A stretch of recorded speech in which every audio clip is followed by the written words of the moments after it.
listu za Europski parlament. Ovom prilikom pozivamo hrvatski narod da neka ne glasaju za nas, neka glasuju za one koji su pljačkali Hrvatsku, one koji gaze dostojanstvo braniteljima, gaze dostojanstvo radnicima, gaze dostojanstvo umirovljenicima.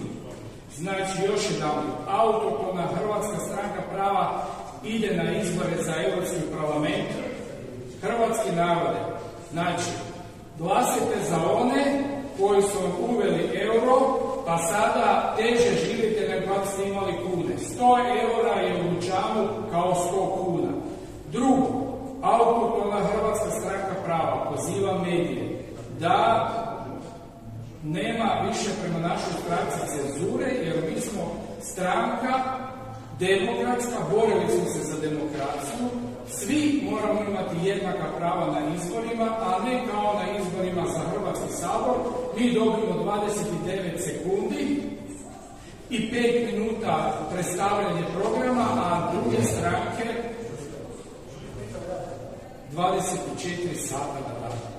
Znači, nema demokracije. Mi ne želimo biti dekor demokraciji, mi se borimo za demokraciju i svi imamo ista prava, članak 29 Ustava, na izborima svi moramo imati jednaka prava. Medijski praćenje.